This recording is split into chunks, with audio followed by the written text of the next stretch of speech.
All right, folks, I'm going to attempt to revisit the DoD Directive 5240.01 or .01, which came out towards the end of September. I tried to do another video on this before, and it got taken down for some reason. I don't know why. I'm just speaking about the law.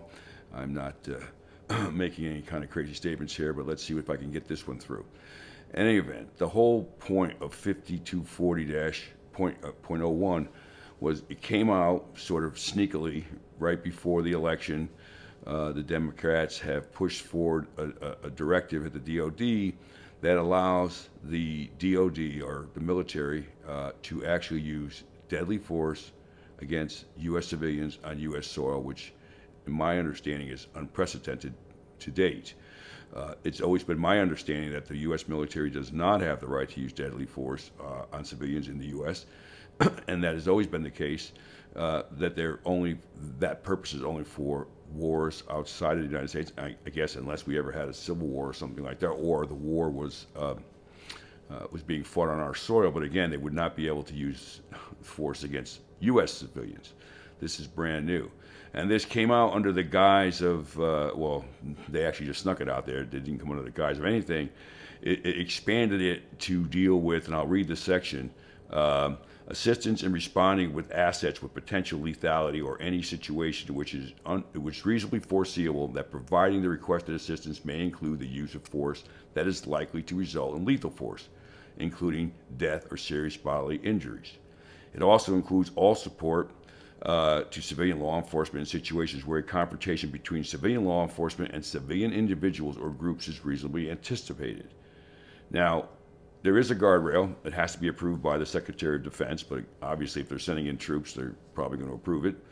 But it seems like it was put in place to deal with, or somewhat of a response in anticipation of another sort of January 6th, which is shocking because we don't need the U.S. military to do law enforcement. We have more than enough law enforcement. We have even state National Guard, state police, sheriff's office, the Capitol Police, the Washington, D.C. police. There's plenty of police, okay? Plenty of police to do this stuff. New York City doesn't need any help from the military, although they're using some military resources to do the subways and stuff because New York's become a disaster under the immigration problems that we're having and the crime wave that has overtaken New York because of that. So, maybe they need a military there, but I don't think they're giving those military people deadly force rights until this directive. Now, a couple of agencies on the left, they're not agencies, but I should call them, they're probably government agencies, but the left media, of course, decided to fact check that and said it's not true. They've always had the right. Now, I looked it up and decided, okay, is that true? And they were referencing another directive. It's called 52, let me see here, I have it right after I pulled it up. Oh yeah, 5210-56. Now, 5210-56 does talk about lethal force, but it doesn't talk about it in a U.S. civilian situation. This was the way that they defined lethal force for the military in general. And some of the things that require, they have the six things that they're able to use force for, and here they are: defense of others. This is beyond self-defense, obviously. I think the military always has the right to defend itself if it's being attacked. But defense of others, so protecting others from the imminent threat of death or seriously bodily harm is one thing. Protecting national security assets, like preventing the theft or sabotage of assets vital to national security, which would typically be military assets. It could be infrastructure, but for the most part, this is likely to be military equipment.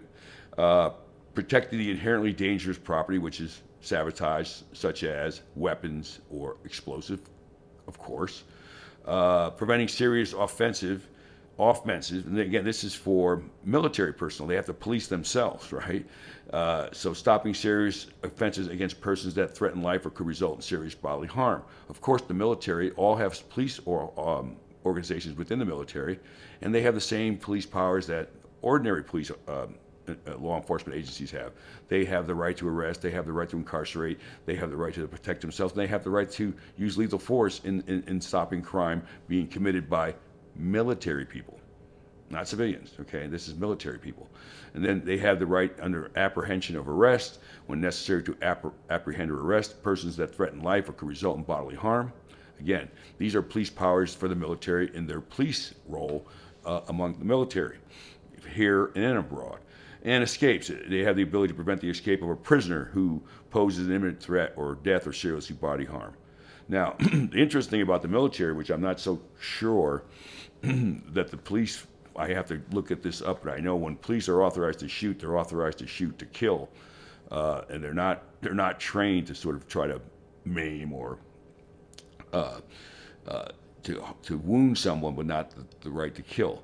But they do have a provision in here which I thought was interesting. It says the directive emphasizes that if less than deadly force could reasonably be expected to accomplish the same result without unreasonably increasing the damages to the DoD personnel or others, then the non-lethal force should be used.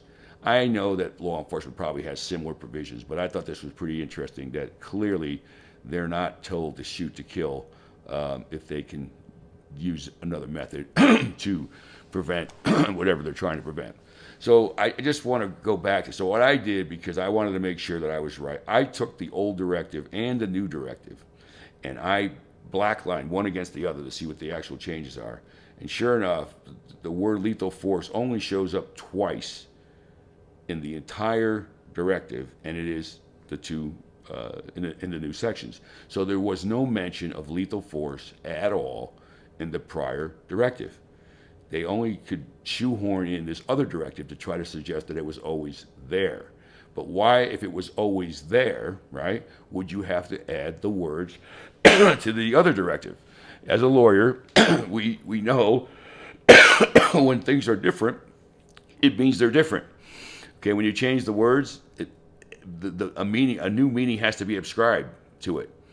That's the default rule when interpreting law or interpreting provisions, such that if you use two different words for the same thing, then they have to have two different meanings. Okay, so if you add a new section or a new word to an old provision that adds lethal force, that meant you meant to add lethal force. If it was always there, you shouldn't have to say it again, and therefore the interpretation would be against that notion. So I have to take issue with the fact checkers. They either didn't read it or they didn't blackline it, which is probably likely because it's a lot of work. I had to dig up the old provision. It's not easy to find. You got to go to the DoD site, and it took a while to get it. And I know that's too much work for the media, since they can just say what they want to say anyway.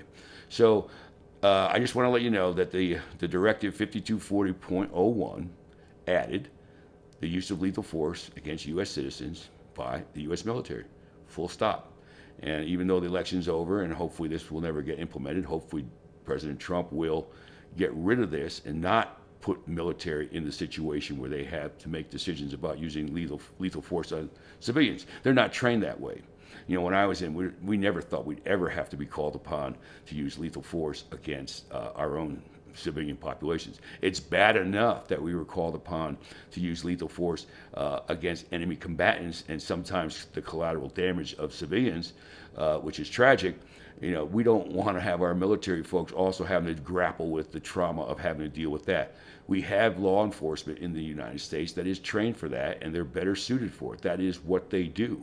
And by the way, I'm in New York, and I tell you what, I've got the best police force in the world behind me here, and I love it, even though they're hamstrung by a lot of the policies of the Democratic administrations in New York, and these immigration policies and these, these sanctuary city policies that are causing havoc in those cities, including New York.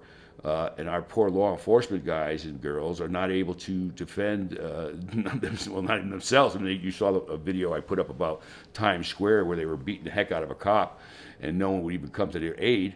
But they can't enforce the law. They can't enforce the law, and therefore, New York has become a bit of a lawless state and a lawless city, and it's tragic, and it's really tragic for the citizens. And believe me, it's not fun for the law enforcement to have to sit by and not do the job that they know they can do, and they're the